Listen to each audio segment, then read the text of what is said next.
There is no snooze button on life. Now, I'm not sure where I heard this quote, but I think it's worth some thought as we begin a new school year. I'm sure many of you, like myself, hit the snooze button on the alarm this morning. Some of you maybe you even wish you could snooze away the whole day. But life continues on, and so do all the changes that come along with life. Some of you, change may be a negative term, others a positive term. Some of you maybe don't really give it much thought.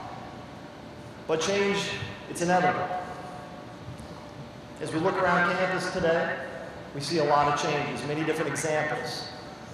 We have new students that we are excited to welcome here to our school community. We have new student leadership, new teachers, new coaches, new moderators, newly renovated classrooms, and soon a newly renovated chapel.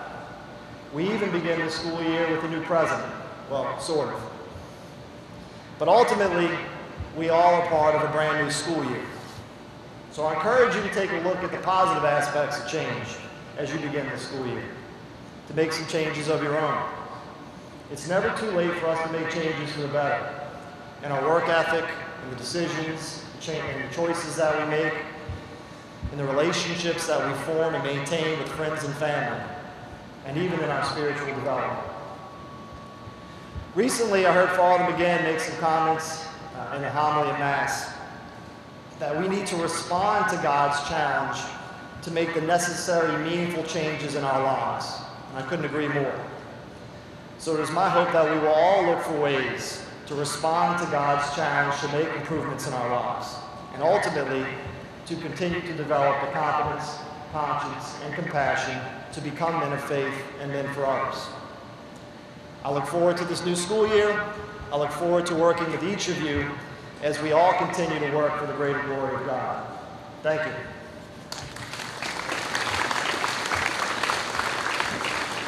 And now I'd like to introduce our president, Father McGinn.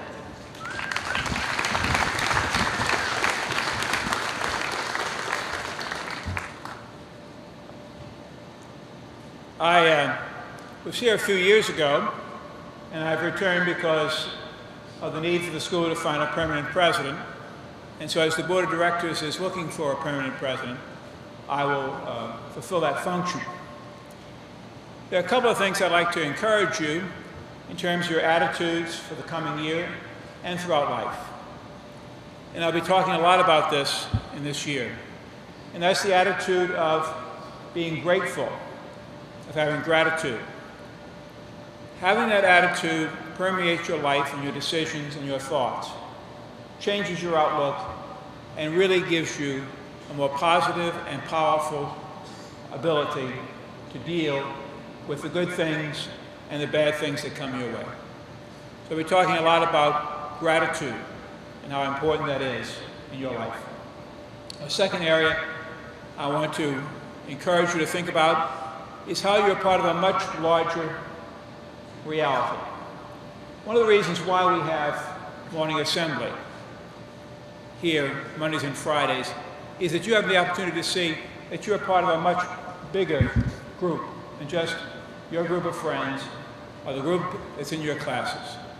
You're a much larger group. And that's symbolic of a better reality. We're part of a larger group of Jesuit education. We're part of a larger group throughout the world. And so I encourage you to be constantly thinking about the fact that there's a larger group and a larger purpose. I believe that what you learn here today is part of the plan that God has for you. How you learn the quadratic formula has an influence on what you do 20 years from now. We firmly believe that. That's a part of God's plan for you. So there are two attitudes I'm going to be stressing this year, two attitudes I'd like you to have. Is first of all, to see if there's a plan that God has for you, and secondly, that you be grateful. Because I'm grateful for so many people of how Jesuit High School has grown and developed in the years that I've been away, especially Father Fitzgerald, who has made all sorts of improvements to this school. He has done a fantastic job, and I'm very appreciative for his leadership, leadership of all the faculty and staff, and leadership of the students. So once again, thank you.